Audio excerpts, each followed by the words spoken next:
Ja, Weihnachten, das Fest der Liebe. Und es gibt viel, man braucht bloß in Zeitungen reinschauen.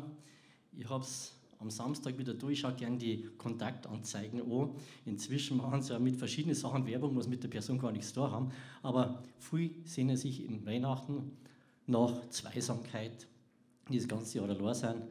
Und da hat der Toni Lauer eine schöne Geschichte geschrieben, auch von einem, der auf Weihnachten unbedingt eine Frau gesucht hat.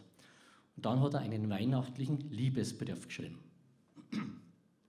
Liebe Rosi, ich weiß nicht, ob du dich noch an mich erinnerst.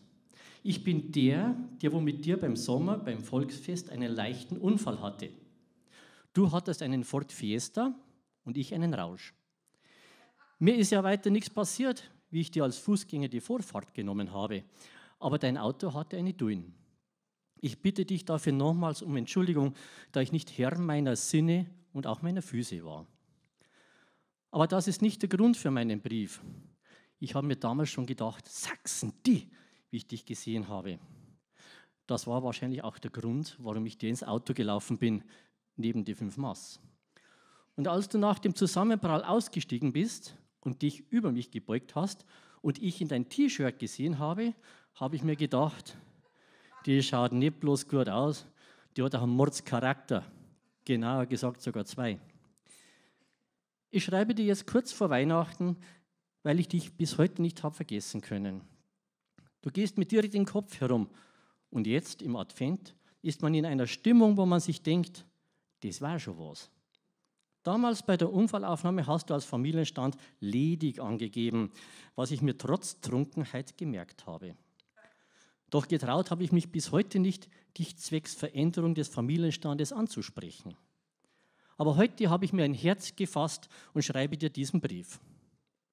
Ich sitze oft alleine im Zimmer und denke mir, dass es nicht schlecht wäre, wenn du da wärst. Ich könnte es mir so richtig romantisch vorstellen. Ich schaue gemütlich Fernsehen und du kochst. Dann esse ich und ich sage dir, dass es mir gut geschmeckt hat und du freust dich. Wenn du möchtest, kannst du ruhig auch mitessen. Denn ich habe schon so viele Mitesser im Gesicht, da ist es dann schon wurscht, wenn am Tisch auch noch einer sitzt. Wir könnten auch gemeinsame Weihnachtseinkäufe machen. Ich fahre dich zum Einkaufszentrum und lasse dich aussteigen. Dann gehe ich 2-3 Stunden ins Wirtshaus, anschließend hole ich dich wieder. Das ist ein Service, oder nicht? Und jetzt kommt der Höhepunkt. Am Heiligen Abend lassen wir es richtig krachen. Du darfst ein 4-Gänge-Menü für uns alle machen. Das heißt für mich, für meine Mutter und für dich.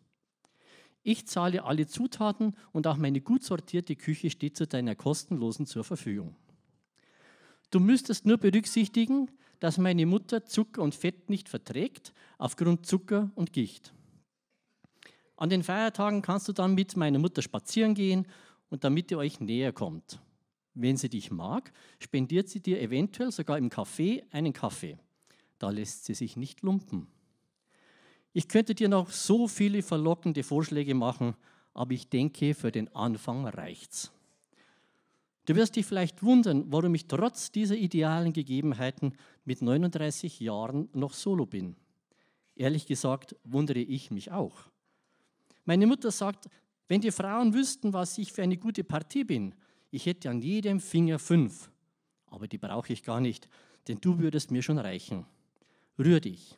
Dein Kuno. PS. Antworte mir, falls möglich, per Postfach, weil meine Mutter alle Briefe aufmacht. Frohe Weihnachten.